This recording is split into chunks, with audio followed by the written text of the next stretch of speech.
Hi,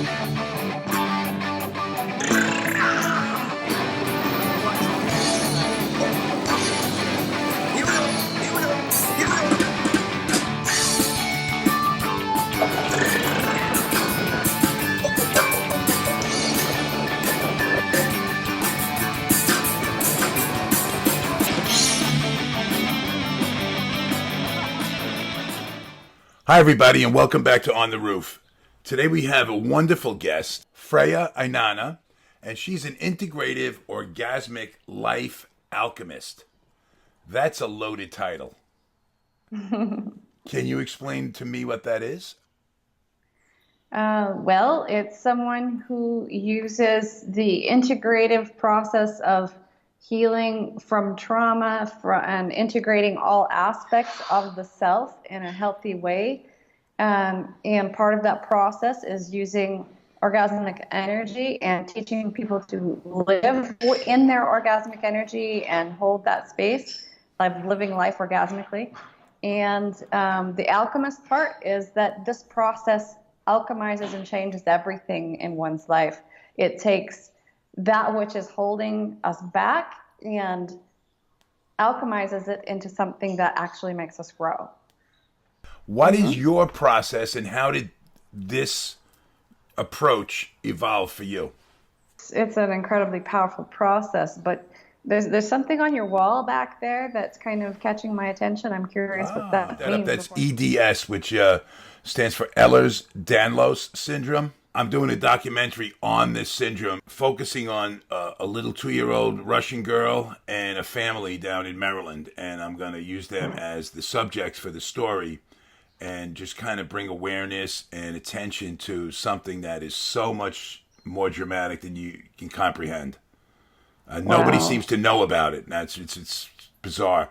And so I just put that up there to kind of, I'm glad that you pointed that out so we can just, EDS, pay attention so we can get this story out and help a lot of people that really going to need some help. Wow. That sounds really important. Yeah, thank you. How did you evolve personally to work exactly the way you work? I notice everybody kind of has their own way of teaching, and helping people. And trauma is like a big deal with so many people, the blocks that people have. So what is your journey, and how did each ingredient that you use to help people gain its importance? Beautiful. My journey is coming from growing up in and being married into at a very young age a very patriarchal organization that was highly sexually repressed, as well as women did not have a voice. They were not encouraged to speak their truth or have an opinion or anything like that. And certainly women's pleasure was not honored at all. Sexuality was considered for procreation, and men's pleasure mattered, but even men's sexuality was shamed as well. But it's such a repressive organization, and really I had to just stuff down inside me and disconnect with who I am on a essential level to even survive in that space. I had 12 children in that space. I was married in an arranged marriage at the age of 15 as a second wife. 12 children? Mm-hmm.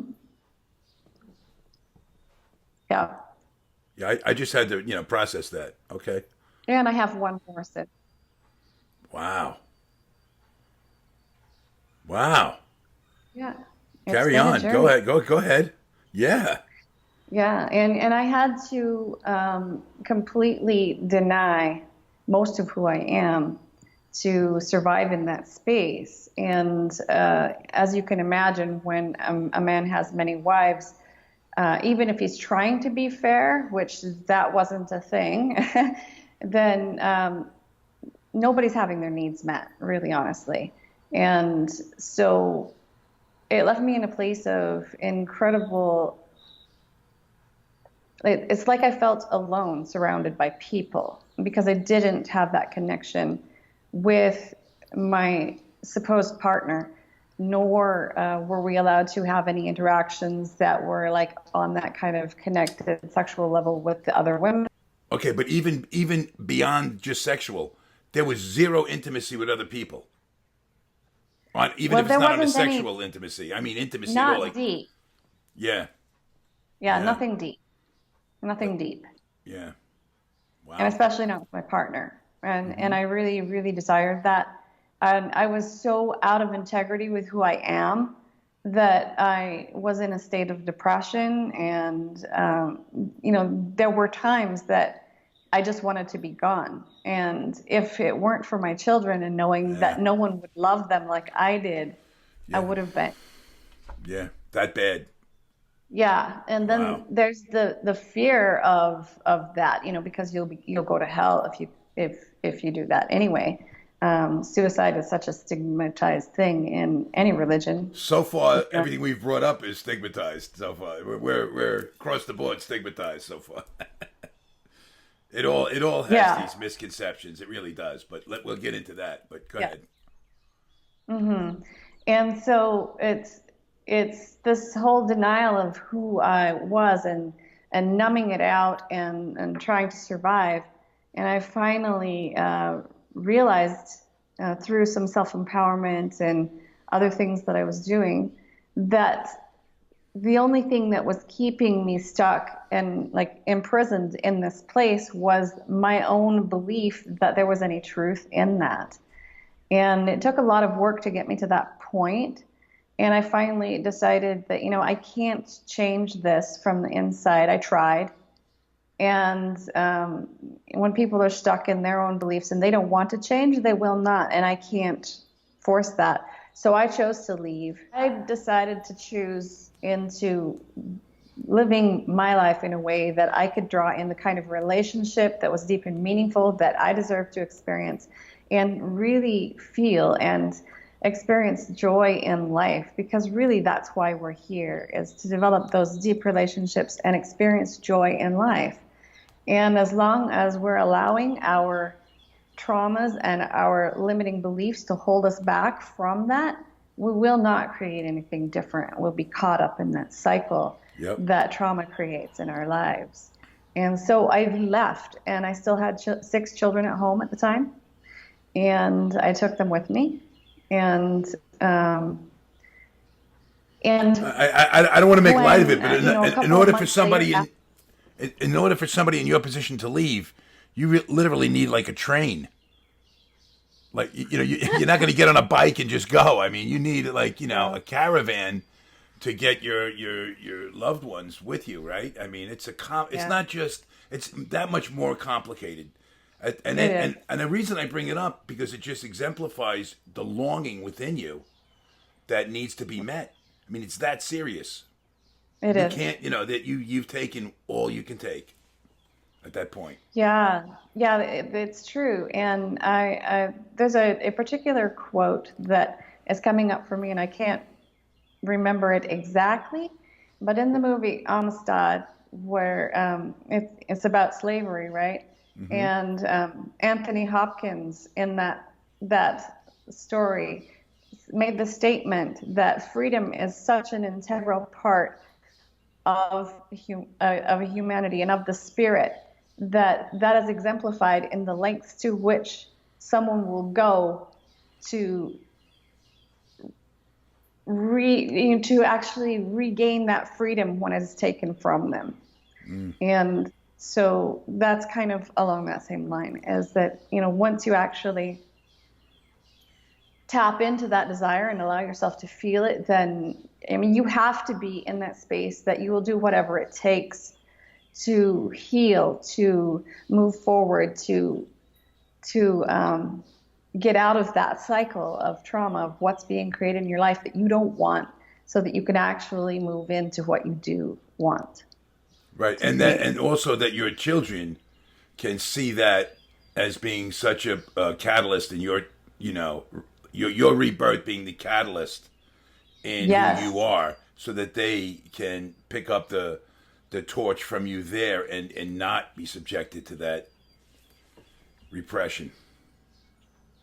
Yes, and that was one of the big things that I the big realizations, the aha moments that I had was realizing that by staying in that environment, I was teaching my daughters that it's okay to allow yourself to be treated this way, that this is all you deserve. And I was teaching my sons that it's okay to show up that way in a relationship and to treat women that way. Did you have to process that like therapeutically so that you forgive yourself? Because a lot of times I think people blame themselves like for kind of perpetuating that. And, you know, blame is another fucking waste of time. It's whether you're blaming somebody else or owning blame yourself. It's just another colossal waste of more time. It is, and that is one of the key parts of the work that we do, this trauma processing and healing and releasing. Forgiveness is a key part of that. And what I can tell you is that the forgiveness will not happen until the anger is released and expressed. And so that is a huge part of this process that we're doing, is going into the body, finding those traumas, finding those repressed emotions and drawing them out of people into their full expression and saying whatever it is they need to say, fully expressing it on all levels, because we store the trauma and the emotions on 4 levels. It's the physical, energetic, emotional, and mental levels. We store it 4 ways. And this is why so many modalities don't work for actually releasing and creating permanent shift and change, because they only work on 1 level. It's really, really important to release on all 4 levels. And that rage, that sadness, that grief, or whatever it is, has to come out before we can actually make permanent and real change. Yeah, I believe what you're saying, and I've been through so much therapy and so much recovery. That should be my middle name. You know? Yeah, I'd like to show a graphic right now. Yes, absolutely. Please do. Yes, please. Yes. Okay, so this is a graphic that we created so that people could actually have a visual of what this is all about. And it's what happens when we experience trauma, whether it's big T trauma like physical abuse or sexual abuse, or whether it's what's considered small T trauma like shaming or emotional abuse or whatever. Because it doesn't matter whether it's big T trauma or small T trauma. It is always stored on all 4 levels. It creates these powerful limiting beliefs that we have, and it keeps us stuck in this place of fear and being triggered over and over again. So we have the trauma that happens, and then we try to get it under control. We try to exist in a normal state, and then you have this number 1 thing, the trigger that comes up, which causes a re-traumatization of that trauma within us, a reactivation. And that's no matter how far back you go. It keeps no matter how far back head, it is. That's right. It's still stored in the body. It could have been something that happened when you were 2 years old. And maybe even you don't have a conscious recollection of it at times. That happens too. You may or may not. And then you have this re-traumatization that happens. And then you have this activation of the central nervous system. You have the cortisol levels that are spiking. And if people are in a state of numbness or fight or flight, or any of these states of trauma, whether it's the trying to make your abuser, like you're treating them in a way that's you're very hyper alert and trying to make them pleased with you so that maybe they won't kill you or whatever. There's so many states of trauma, but if you have the numbness, you have the freeze state, you have the fight or flight, any of that is active trauma in the body, no matter how long ago it happened. And you're going to get all the physical ramifications of it and the emotional and mental ones as well. So they're re-traumatized, and then they live in a state of reaction and blame.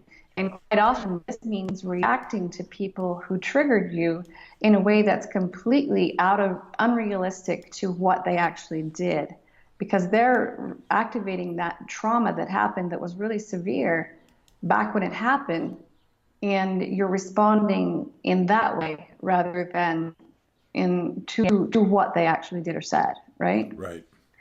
And then we fall into this place of either blaming ourselves or blaming the other person Yep.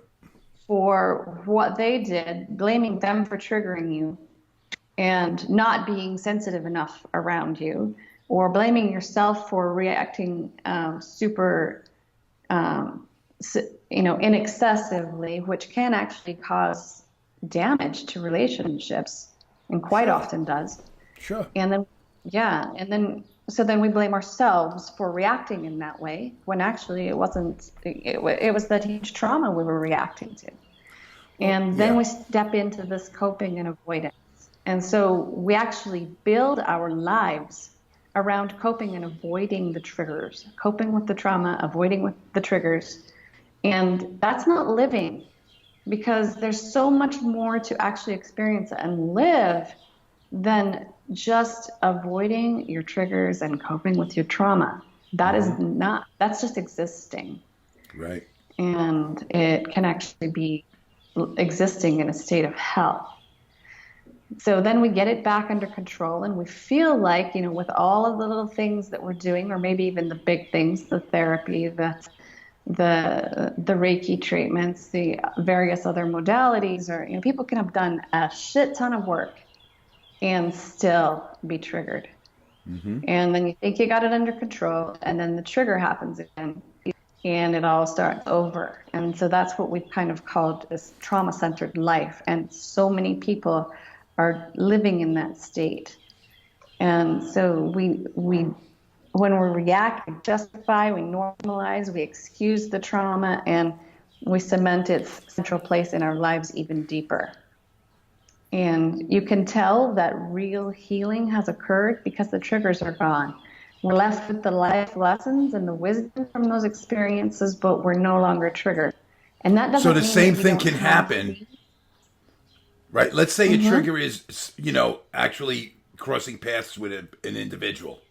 So when you have it under control, you can cross paths with that individual, and that same stuff, that the reaction is going to be, a contrary. Yeah, now it's amazing how we can just release that trigger. And that doesn't mean that we don't have boundaries that we set in place. That doesn't mean we don't have things that we don't tolerate because they're not healthy, and because energetically it's not okay to have that inner space. We don't tolerate abusive behaviors, yes, but that's different than being triggered by it. It's actually, the boundaries are a healthy thing and very necessary. I really appreciate that graphic, because that really, really broke it down and made it very easy to understand the process that takes place with it. And I get that. There's certain things I wanted to bring up based on how you described that, right? Depending on the trauma, PTSD is another. We mentioned stigmas earlier before we went on. It's a big hang up of mine. Like the stigma that comes with terms or words. And it's so often a misconception of what is meant. Or like PTSD is why I'm bringing this up. The misconception that's brought on by the term PTSD is that you had to be exposed to something so powerful and dramatic, like, being in the World Trade Center at 9/11, or in Vietnam, or be a cop and have your partner killed right in front of you. Like, and anything short of that is, wake up and get over it, man. Stop. And realize, really, the reality of it is, you could be scolded as a child, misinterpret it, right? And just carry that for your entire life. And then you're 50 years old and wondering why you still feel abandoned, because you were sent to your room at 3. And it's really just not addressing these issues. And once you address them, am I right? Yes. And the thing is, like, when we're doing our process with people, we absolutely honor that truth. And when we're taking them back into a situation that they've experienced, that they've stored trauma and limiting beliefs around, it doesn't matter if they were 5 years old in kindergarten and someone stole their toy, and the teacher didn't defend them in that situation, and they're angry about what happened. They get to release that anger on the level it was stored as a 5-year-old, right? So that they can let it go. And that might seem silly, but it's so true. I mean, you have a child who at age 2 witnessed their parents screaming at each other and fighting and maybe hitting each other or whatever. And that child had so much fear that they thought they would die. That's a huge trauma to them, even though they might not have been touched in that moment. But that can create PTSD. Also, yeah, that's a very good point. I mean, and I really want to just stay here for a minute because it's so understated how important this part of it is.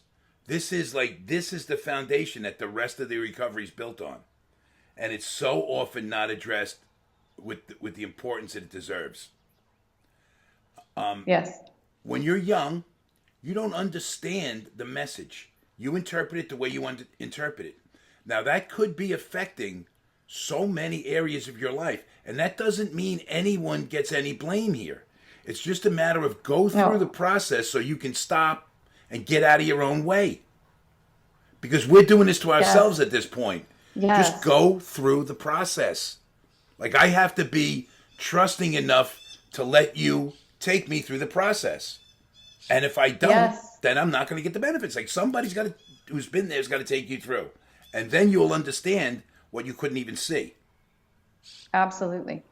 And most people, by the time they are willing to go through an intense process like the one that we use, which is a combination of several modalities, the body is incredibly intelligent. It tells us where it's stored, what it is, how to release it, fully going into it, and it tells us when it's gone, because the pain of that spot will disappear when the body's fully released it.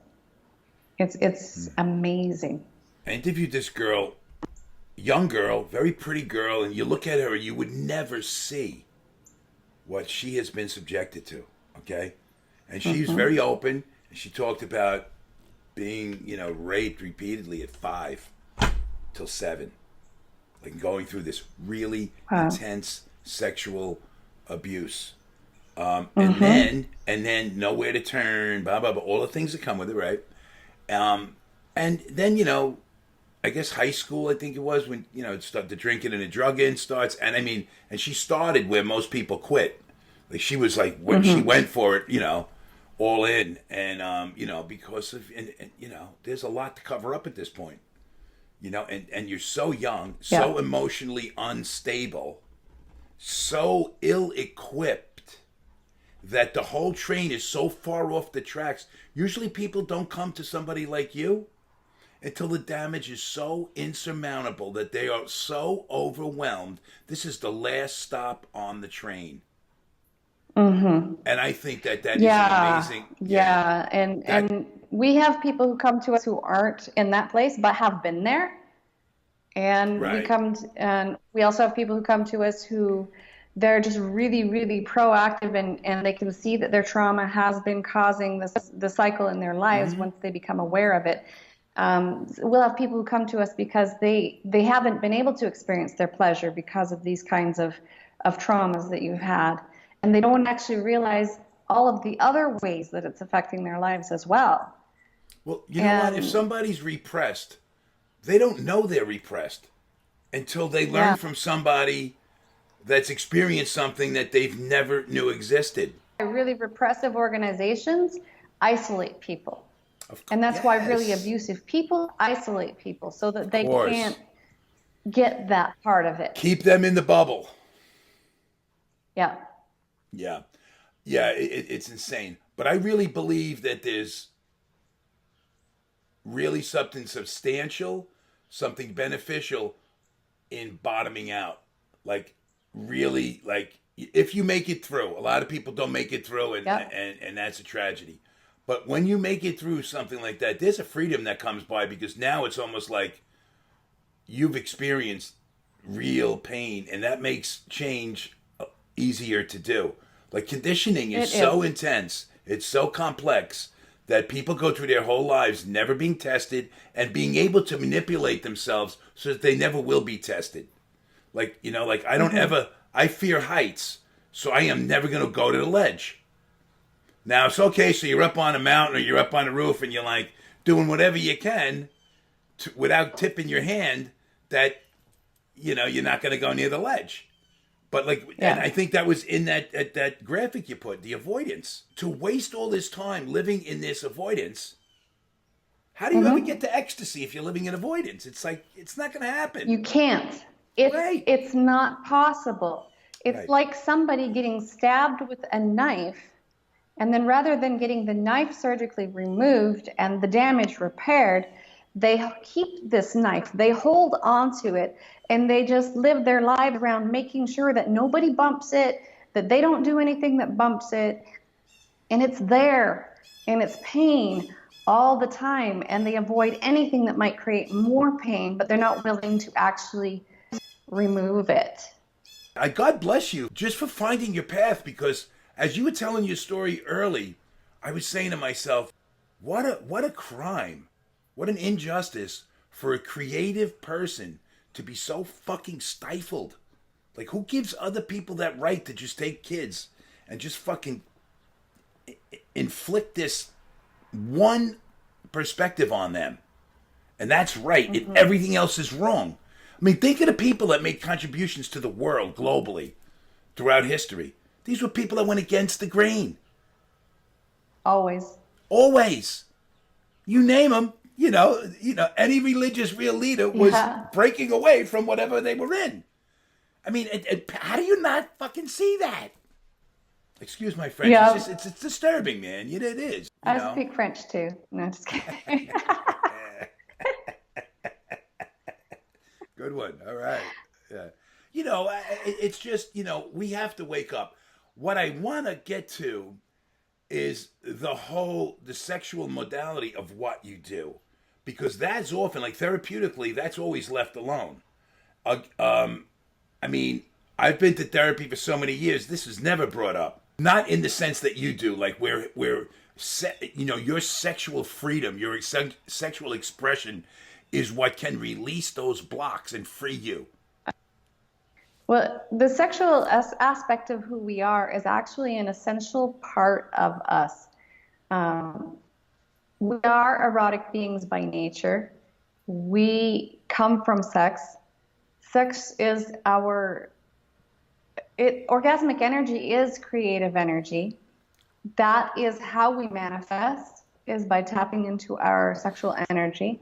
And when we actually try to reject or deny that aspect of our nature, we are rejecting a piece of ourselves, and it puts us at war within ourselves. Right, out of balance, out of alignment. When we're at war within, yes, out of balance, out of alignment. If you have a program that is claiming to be holistic and comprehensive, and it doesn't address the sexual aspect of who you are and healing that part of you as well, it's not holistic, because it's completely, again, rejecting that part of our true essence. We are erotic beings, and if we don't heal the sexual aspect and integrate that, then we haven't done the work. We really haven't. I really want to honor this part of what you do, because part of what I do is I want to have the conversation. I just think that men and women don't talk about a lot of things, and when it comes to issues of intimacy in particular, it's just, well, again, we know all of avoidance. You just, without, I can't speak for anybody other than me, but I just feel that my experience is telling me that this is necessary to have every conversation that flows through my head. Like, because you're a woman, I'm not disrespecting you if we're talking about a sexual matter graphically, unless I'm speaking in a way that's offensive or doing it in a way that isn't respectful. But to just leave the whole subject matter off the table, just like, let's just talk about it, have the fucking conversation. Do the dance. Mm-hmm. Yes. How am I going to understand you if I'm not listening to you? How are you going to know that I don't understand you? We're just going to assume? Well, that's why you look around and we see everything going, awry. This is essential, and it's all part of what society has created, these taboos, to keep us from talking about this, to keep us in our shame around our sexuality, to keep us disempowered. Because, again, that sexual energy is the source of our power, our real power. And so to keep us, women in particular have been shamed around sexuality, but it goes through and affects men as well in some different ways, but everyone is just as affected. And so to us having this conversation and talking about this is helping to release that taboo that society has put on us. So this is perfect. I love this, and having these open conversations, and we have conversations around sexuality every week. We hold a discussion group called Sex and Chocolate. Anybody can join. Anybody can ask. Sex anything. and chocolate? Mm-hmm. How do you turn that down? Who turns that down? It's an event we have on Facebook, and it's every week we come together in a conversation on Zoom, and anybody who joins can join. We often have guest experts talking and who come in to impart their wisdom on a particular subject around sexuality and relationships. And it's amazing. We offer times for people to actually ask questions and get the answers, and it's really, really powerful. We have some amazing conversations. Anybody who attends, will add them to the group so they can access the older episodes because they're recorded, and it's really great. Anybody can join. Okay. And you just go on Facebook and look up Sex and Chocolate, or start following me, Freyja Inanna, or my partner, Michael Inanna, or our page, Inanna Sanctuary. And the notifications for these events will come up every week, and anybody can join. It's so important to have these conversations and to create awareness in people. And what we find is that, having the conversations can create an aha moment in someone that they go, oh my God, I never realized that. I never realized how this was affecting my life or somebody else's life or whatever. And as long as we stay in that cycle of limitation, we actually don't know what is possible for us. And so creating an intellectual awareness, while that's only one level, opens up the possibility for the healing to occur on the other levels, because then that person is willing to take the action steps that are necessary. Yes. And God bless you and Michael for your contribution on what you're bringing to the table, because, can you imagine when you go through your whole, I'm like this, I don't have to ask you. Yes, you not only imagine, that you're allowed to experience something that feels good and term it pleasure. I mean, there's just so much absurdity to the way we've been brought up. And you come up there and you're going like, forget it, don't worry about it. Try this, let's look at it this way. And you're going like, what, really? Wow. Grown people, adults, kids are grown up, and you're like, I can do that? I'm allowed? What? Yeah. And now to be in a space where joy and pleasure are not optional. They're mandatory. They're absolutely essential. And for people to be in this place of selling out on themselves, it actually creates selling out on the people they're in relationship with, their children, everyone, because everyone stays caught up in the cycle of their trauma. Once you've come to terms with who you are sexually, sensually, erotically, whatever, you let that whole part of you free. How that enables the other areas of your life to open up and expand. That erotic part, the sexual aspect of myself, the sexual energy is seen to be stored in the sacral chakra, which is the second chakra. It's Svadhisthana. And in the ancient cultures was actually termed the dwelling place of the soul. So that is where the soul resides. And like even to the point of you have the sacral bone, which is otherwise sacred bone. It's the place that houses and protects the soul. That is how sacred our sexual energy was back when we were in touch with it. And so to reintegrate that aspect of the soul, that controls not just our pleasure, that controls our power, our creativity, our emotions moving through, the ability to move through it, our ability to connect with other people. So it absolutely impacts every single aspect of our lives. Our sexual lives are a mirror for the rest of our lives. And if you are able to connect with your pleasure deeply and embrace it and surrender into it, then you're going to live your life in a way that is very similar to that. I guarantee that someone who's cut off from their pleasure and not willing to experience rejecting that or numbed out to it because of trauma, is their relationship is going to suffer. They're going to be stuck in a relationship that's not working for them. They're going to be more willing to be stuck or settle in work or a job that they hate. They're not going to be out there enjoying life to the fullest and being that joyful, powerful being that they're actually meant to be here. And so many don't even know who they are. Most people, when I ask them the question, who are you? They can't answer.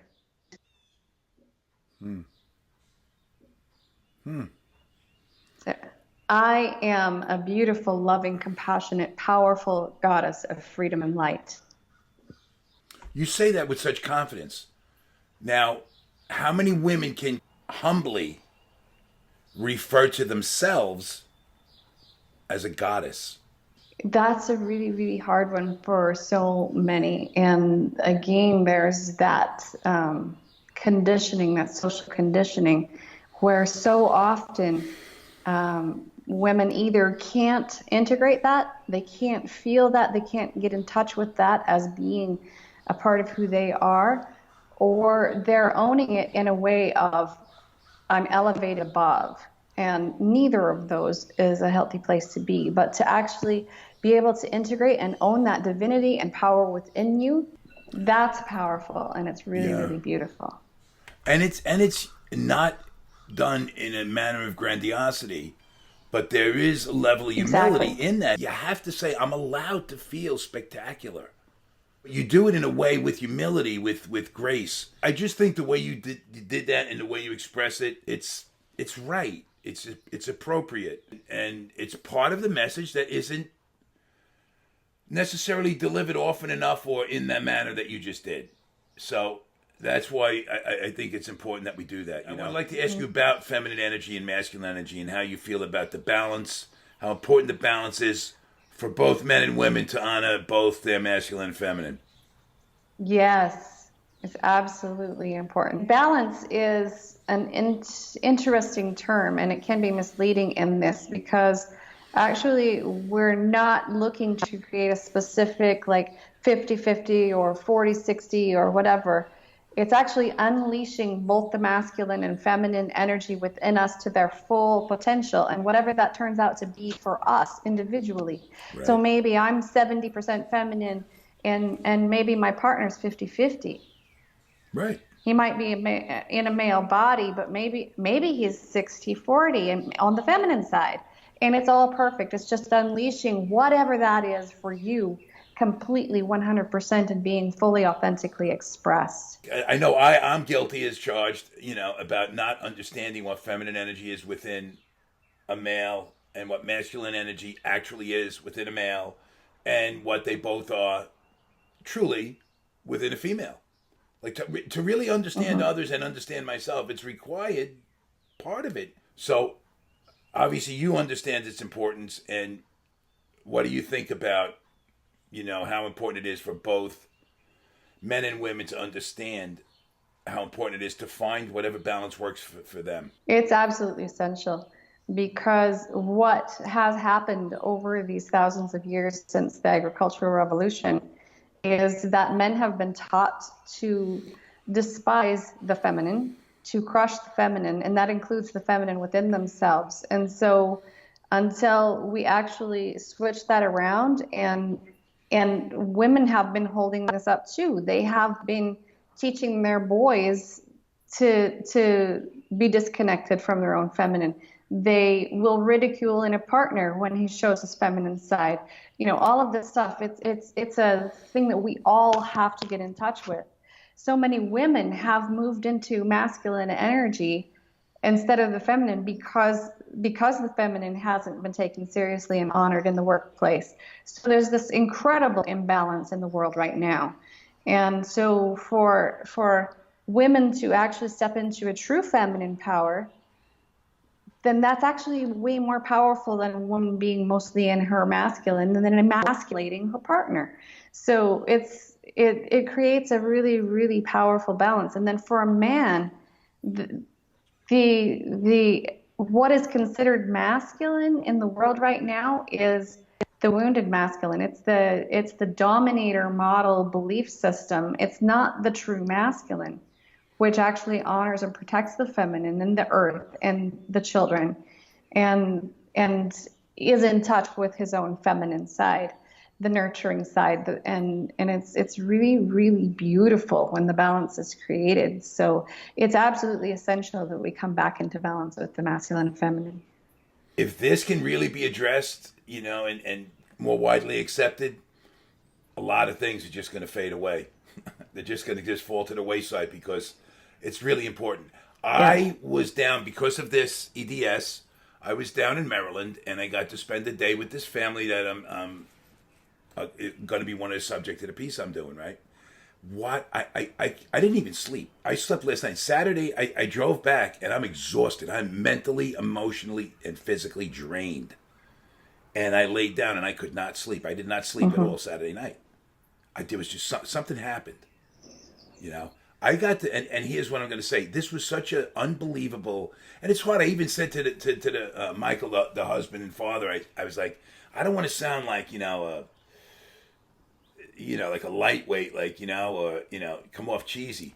But I'm honored to be here, man. You guys are like, this is really cool. These two boys have this syndrome, right? And they got a life ahead of them, and I asked them about, what the strength they get from their mom and their dad. Their mom is dealing with this. Let me tell you, feminine energy at its purest is beyond phenomenal. It's beyond phenomenal. Okay, I've seen women do things that I can't even. I never thought I would ever see.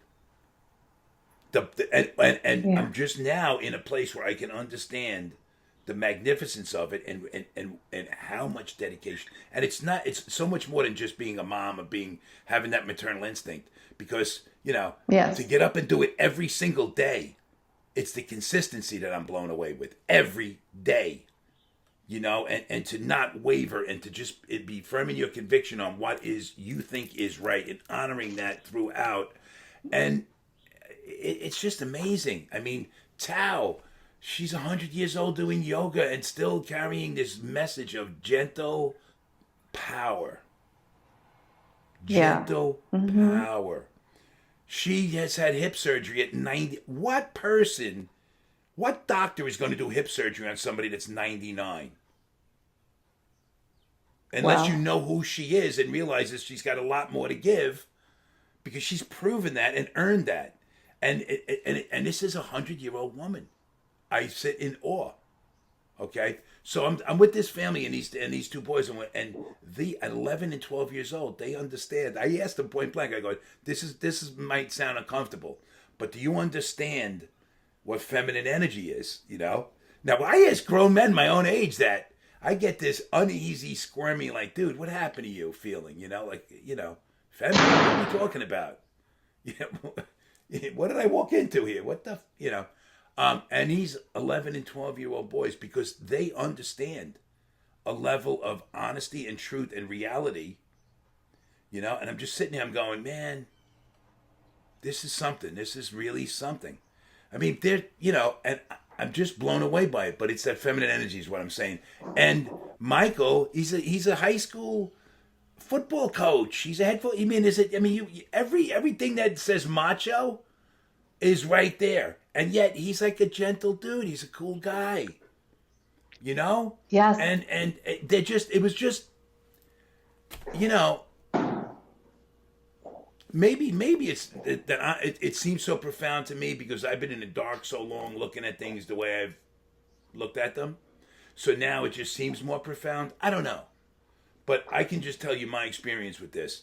And when these other things happen, like when I'm exhausted and I can't sleep, something's going on. That's just pretty obvious. Right? Yeah. And that's what it takes for me to have like this conversation on this level. Because something profound is happening, whether I acknowledge it or not is another story. But that opens my mind. So when I'm talking to you, I can understand the magnitude of feminine energy and give you that much more. Although I'm probably being a hypocrite, I'm just about to say give you that much more space to express, and here I am dominating the conversation.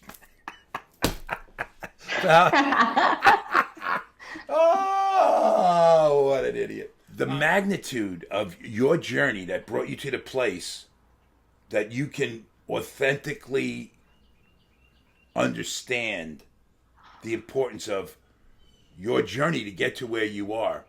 How important that is for just another woman to see you, another man or woman, but as a woman, have another woman who may not feel so empowered, because of their journey, that they would say, you know what, this is something I want to acquire. This is something I really need to pay more attention and make a greater effort towards getting or striving for, because it is possible for anyone.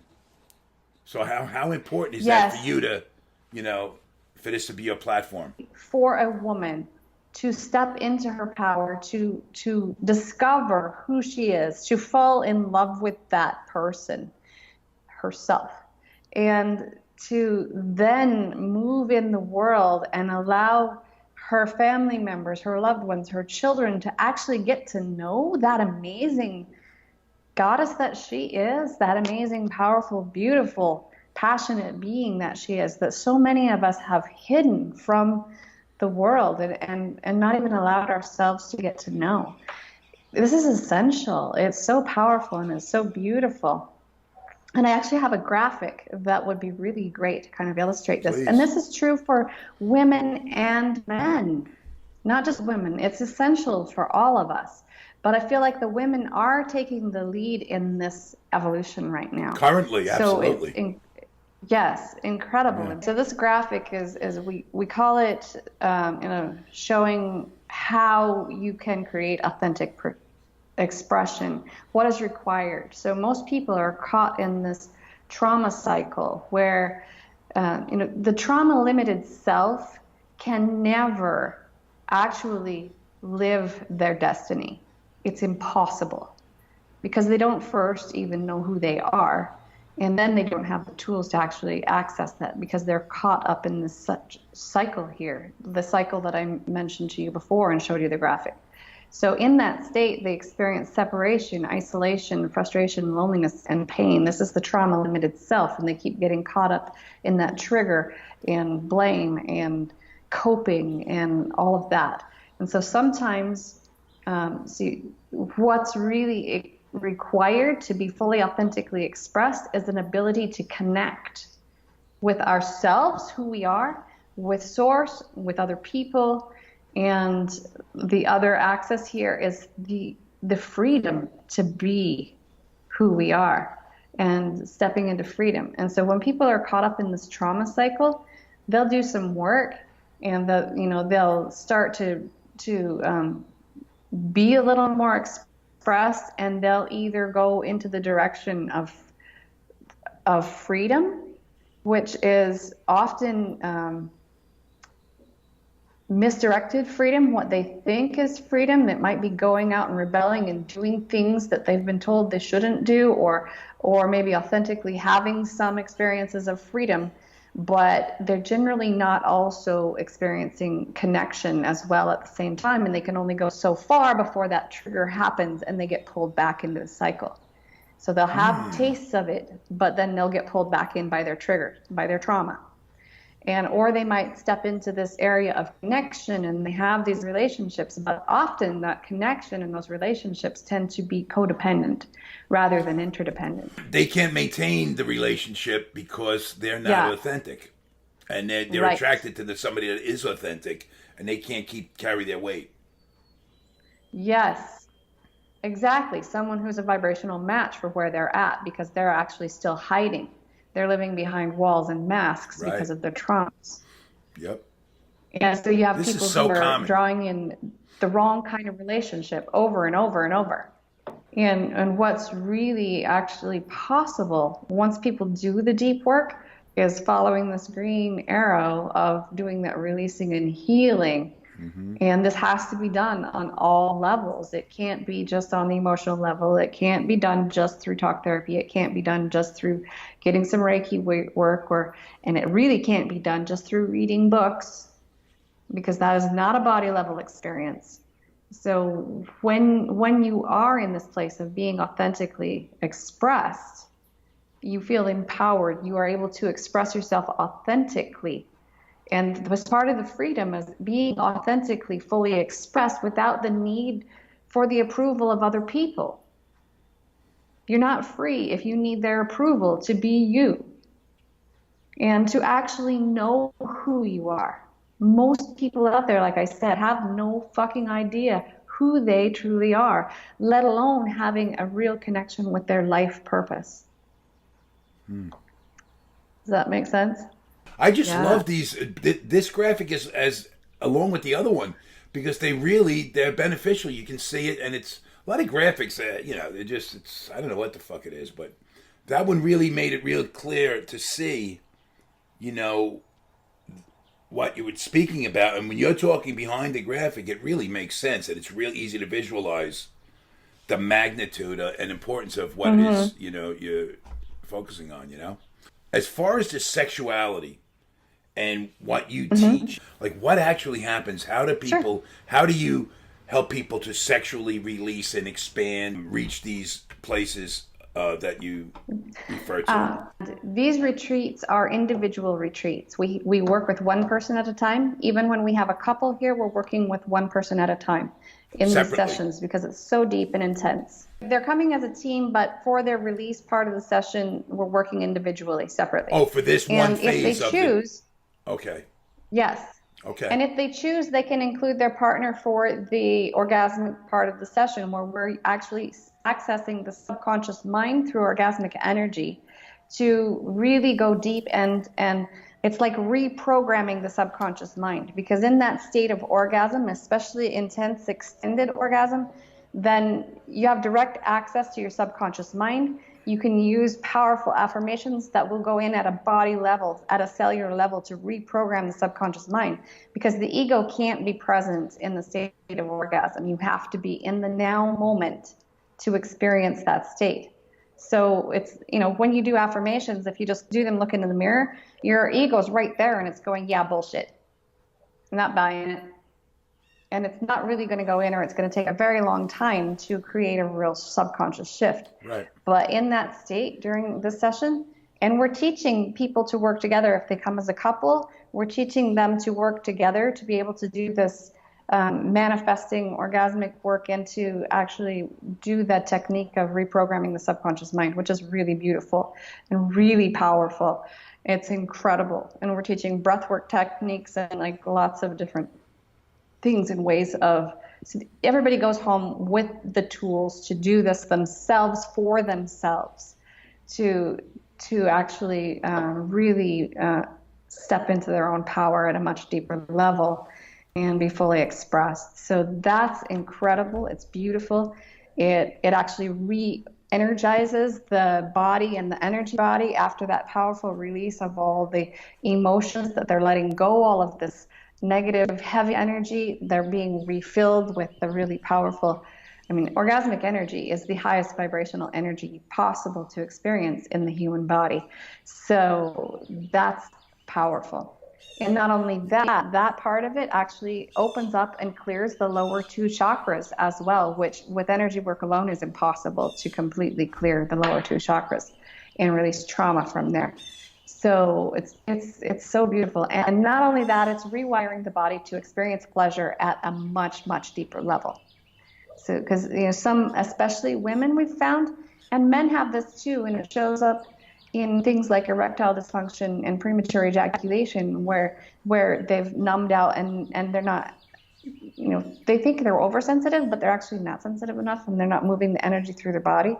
So men have it too, but often women, they'll either have not ever been able to orgasm, or they're not really feeling their pleasure and aware of the orgasm that they are experiencing. So this actually rewires the body to wake up and experience pleasure so much more deeply. And all women can orgasm. All women have G spots, and that's another bullshit thing that's out there.